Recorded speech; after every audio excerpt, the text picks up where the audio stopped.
It's a Dateline hidden camera investigation no parent will want to miss. Come in. This man could be your neighbor. He thinks he's at this house to have sex with a 14-year-old girl.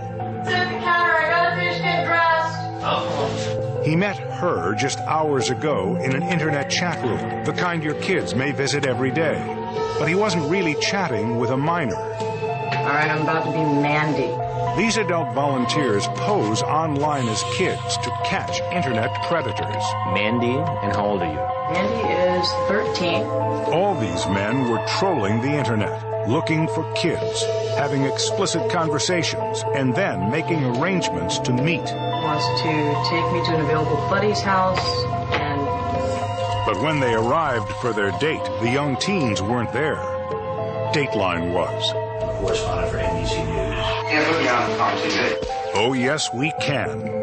You'll be shocked by who showed up, almost as shocked as they were when Dateline dropped in. Am I going to jail? Chris Hansen with a Dateline hidden camera investigation. Dateline with Stone Phillips will continue after this brief message. And now, Dangerous Web. Here is Stone Phillips. Good evening. Don't talk to strangers. It's a basic rule of safety every parent tells their child. But if there's a computer in your home, it's possible that your children have been talking to strangers. Tonight we're going to show you just how dangerous it can be to let your child surf the web alone, and how quickly a stranger, maybe a sexual predator, can go from chatting with your teen in cyberspace to knocking on your front door. How easily can it happen? We found out in a Dateline hidden camera investigation. We want to warn you, some of what you're about to see and hear tonight is graphic and explicit. Here's Chris Hansen.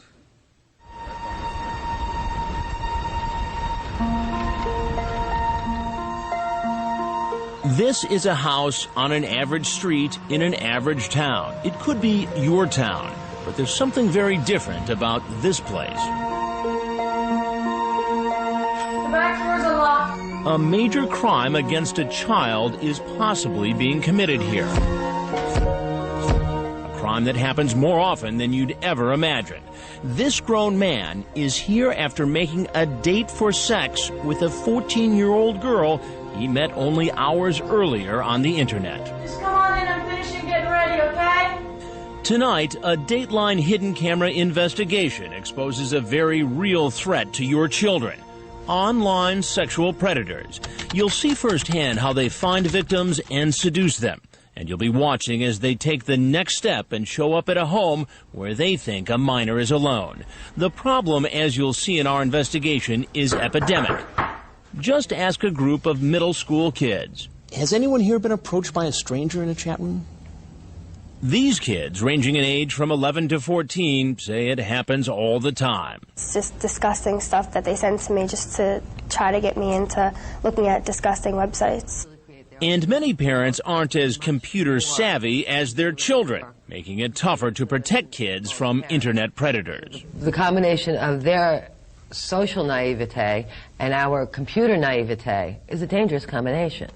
1 in 5 children online in this country has been approached by adults looking for sex, according to a study funded by the National Center for Missing and Exploited Children. That large number doesn't surprise former FBI profiler and leading child sex crimes expert Ken Lanning. There seems to be a bottomless barrel of cases. You go out there, and no matter what you do, there just seems to be more and more of these individuals. Internet predators are very good at convincing you that they're your friend. Shelley Riling of Danbury, Connecticut, had no idea about the danger lurking online for her 13-year-old niece, Chrissy, an honor student, altar girl, and co-captain of her cheerleading team. In May 2002, Chrissy told her aunt she was going to the mall to meet a friend. Instead, she met up with a stranger she'd met online, a 24-year-old married man named Saul Dos Reis. Prosecutors charge he took her for a ride in his car, sexually abused her, and then strangled her. Dos Reis was convicted of first-degree manslaughter. When I opened up the door and I saw the minister, I knew. And I looked for Chrissy and she wasn't there, and I knew they were going to tell me that she had been killed. How do sexual predators find children like Chrissy on the internet? By going to a chat room like this one. scanning the profiles looking for a victim. Then they'll instant message that child. Very often they'll get a message back. Usually the chats start off friendly. Later they'll get sexual. And finally the predator will try to convince a child to meet in person. Teenagers are rebellious. Teenagers are curious. Teenagers can have a strong interest in sex and all these characteristics. And so what many of these offenders are taking advantage of are these characteristics of teenagers. Laws differ from state to state, but generally it's against the law to use the internet to entice a minor to engage in sexual activity. It's also illegal to transmit obscene matter to a person under 16. The fact that you use something like a computer and the internet and that technology crosses state lines, that can also make it a federal violation. Law enforcement agencies like the FBI and U.S. Customs have made catching internet predators a high priority, but they say the problem is just too big. Enter a group called Perverted Justice, a kind of online vigilante organization whose mission is to do what it believes law enforcement doesn't always have the resources to do, make a full-time job of going after internet predators. And they do it by posing as kids online. This is what a 13-year-old girl looks like at Perverted Justice. At any given moment, one of Perverted Justice's 25 volunteers, some who say they were victims themselves of sexual abuse, troll internet chat rooms, usually through AOL and Yahoo, waiting to be approached by a predator. Are these chat rooms really that creepy? Oh, they're just loaded. Yeah. I mean, you know, half the times we have to close down some of the windows. There's so many guys hitting on us that'll crash our machines. While Perverted Justice has no authority to arrest the potential predators it identifies, it sometimes aids in the criminal prosecution of those men. But many in law enforcement strongly oppose any civilian group conducting sting operations.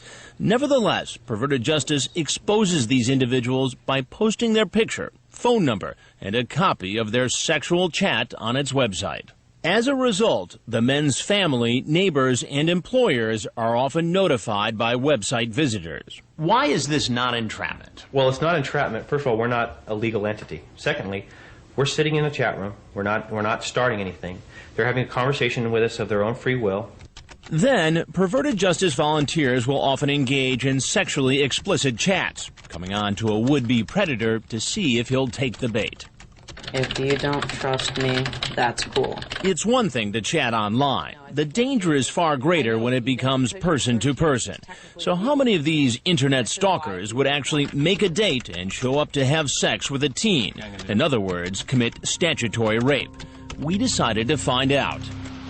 More than a few sexual predators believe there's a minor waiting alone in this house, but they're in for a big surprise. We've got our hidden cameras rolling. So stick around and wait to see who knocks on our door.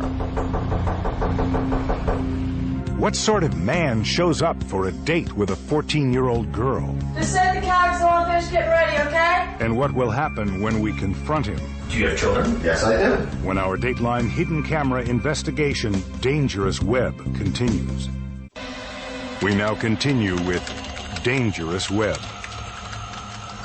It looks like we got another one added. To follow the trail of an internet predator prowling for children, from seduction in a chat room to a face-to-face meeting, you need three things: a realistic setting, someone proficient in the teen speak of the internet, and a way to record it all. This is real time. This is real time. This is happening right now. Save as. We rented this house in a middle-class neighborhood on a main street far from any school. Our technicians rigged the house with hidden cameras inside and out. I bet that's him. And we enlisted the help of volunteers from Perverted Justice, who make it their mission to expose some of the estimated 50,000 predators nationwide said to be trolling the internet at any given time. Volunteers like 21-year-old Dell. Protecting little children from people who would destroy their lives. It's just such a worthy cause. Dell and other volunteers like 38-year-old Frag, or using their undercover names, go online, posing as 12, 13, or 14-year-olds, using a picture that is unmistakably underage. Some volunteers pretend to be girls and some boys. Either way, they never make the first contact. Instead, they wait to be seduced. Now, how explicit do you have to be to lure these guys in? Well, we don't really have to lure them. They'll come to us. We go into these chat rooms. I haven't said a word to anybody. I'm sitting in the room, and the IMs start popping up, and they start coming on. Sure enough, in a matter of minutes, the online chat becomes sexually explicit. This man, screen name Ed in NYC, thinking he's talking to a 13-year-old, says, "You feeling horny right now?" Another, Me for Magic NY, asks, "Are you a virgin?" The girl says, "Yeah." And then this 33-year-old proceeds to turn on his webcam, expose himself, then masturbate in front of a girl he believes is 13. Right then and there, this man may have committed a federal crime by using the internet to transmit obscene matter to a person he believed to be underage. Other predators send pictures of themselves, then give their phone number, hoping for a call. Hey, is this John? Hey, it's Mandy. Dell, now posing as a 13-year-old girl, does exactly that.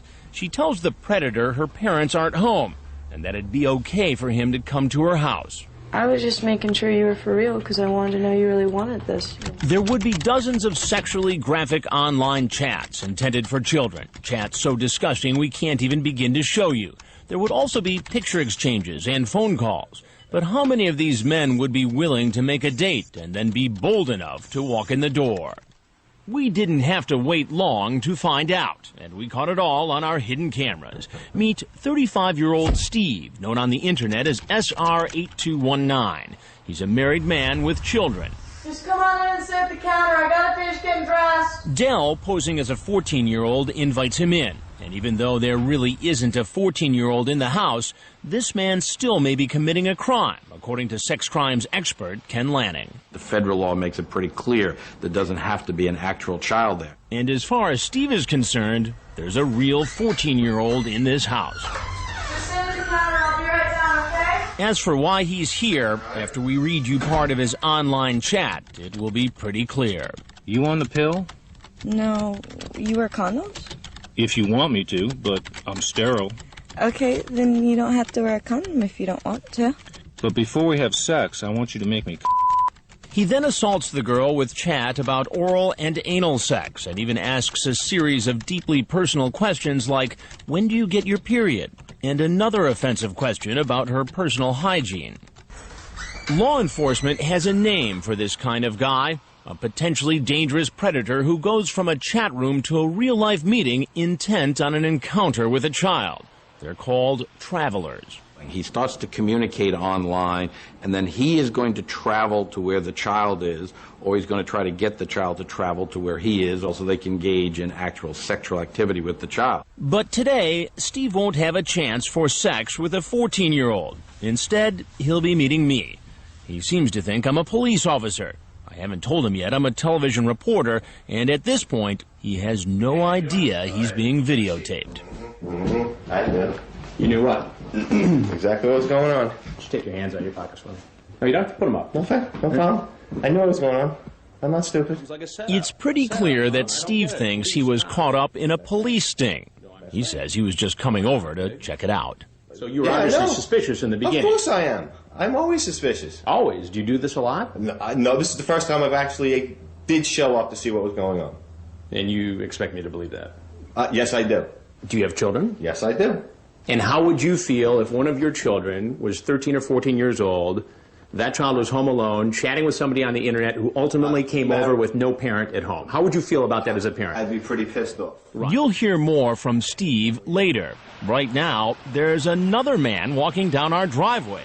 He's the one who turned on his webcam to put on a little sex show. Now he's in our kitchen.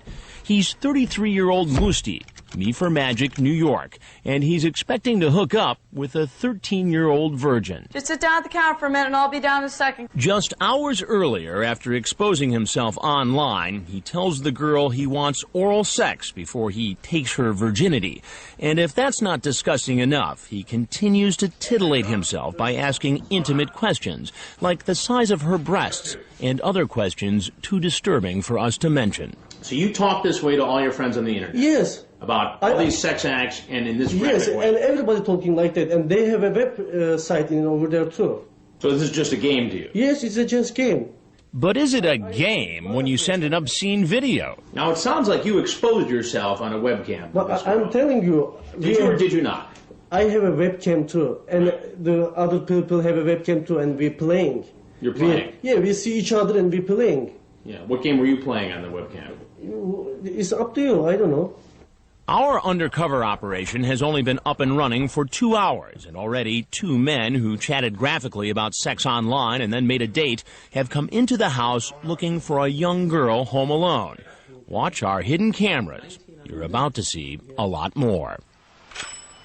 This 30-year-old man, screen name Dark Hero, showed up expecting a date with a 13-year-old girl. It turns out he has a history of mental illness with possible suicidal tendencies. So we've disguised his identity but included him in our report to illustrate how there's no telling what kind of unstable character might show up for a meeting with a minor. Listen as we read a little of what he said online to her just hours earlier. I want to be your master so badly. I've only been with one guy. That's okay. I'll tell you exactly what to do. You'll be fine. Are you going to pose nude for me, sweetheart? Maybe if you're really good. Just sit down at the counter. I want to finish getting dressed, okay? Sit down where? At the counter. Okay, where the light is? Yeah. Okay.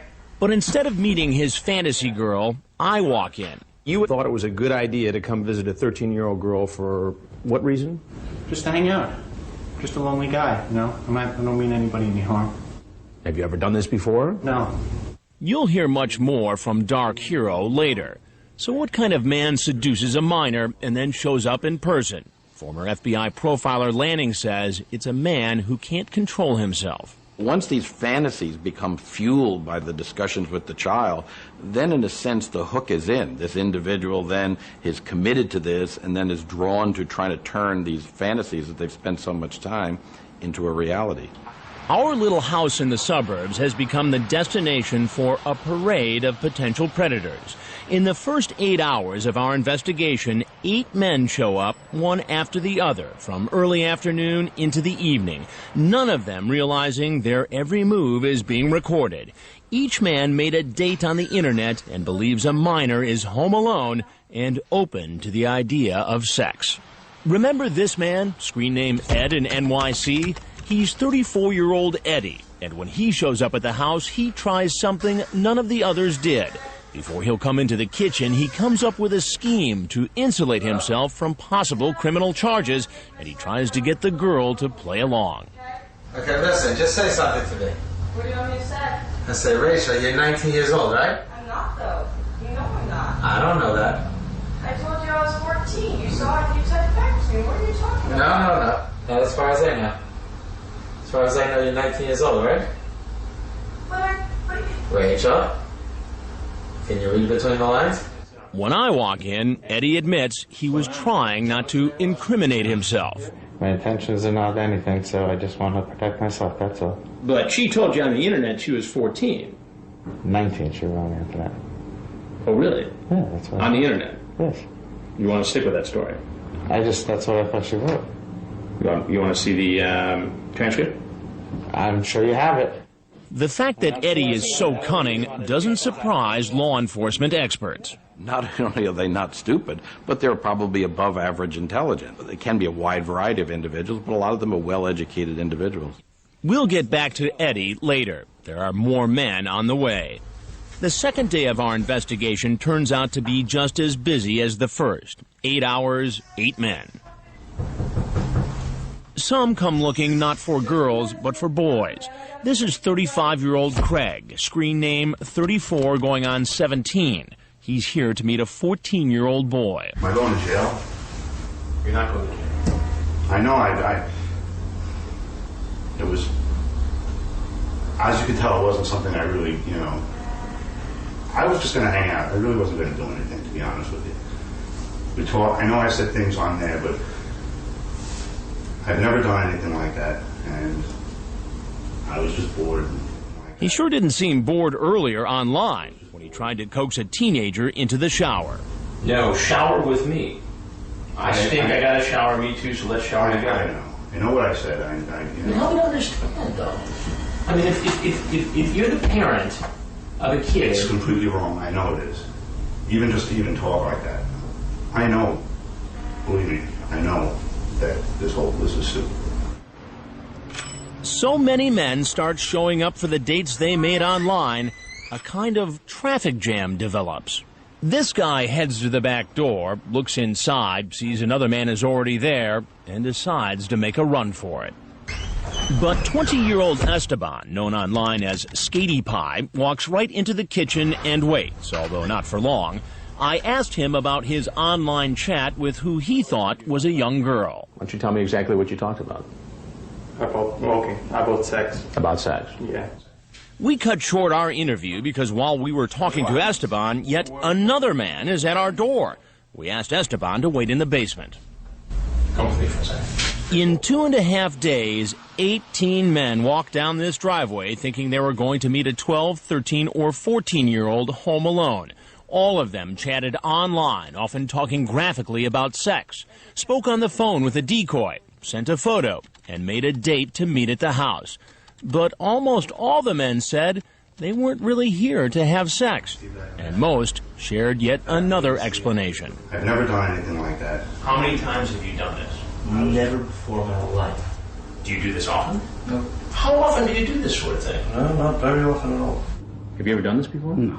Do you do this often? Never. I've never done this, and never will I do it again.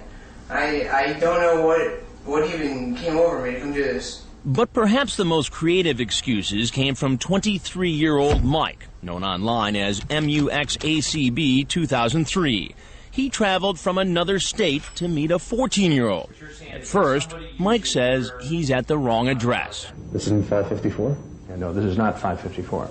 Then he says someone was impersonating him online. I have no idea what this is. Either way, he says it's all a big mix-up. Explain to me exactly how you ended up here. I mean, you just walked up the sidewalk and walked into this house because what? You thought it looked like a nice house? Yeah. Yeah. Do you understand why that story doesn't make sense? After a few minutes, Mike decides to come clean. Because I wasn't thinking. You weren't thinking? No. So all that stuff you told me earlier is a lie? Yes. You want to tell me the truth now? Yes. What happened? He admits he came here hoping for sex with a 14-year-old. Did you bring condoms today? You did? Yeah. What does that say about your intent? It was wrong. It was stupid. I was immature. Remember, so far, these men don't realize they're being videotaped, much less that they'll turn up on Dateline. I am a correspondent for Dateline NBC. But they're about to find out. You can't put me on TV. Yes, we can. This guy, too. He's a New York City fireman, also caught on the web. The reality is this. You had a conversation with somebody who said they were 14 years old. It was a very explicit conversation. You got in your car and you drove by the house where she said she was home alone with no parents. Right. When our Dateline hidden camera investigation, Dangerous Web, continues. We now return to...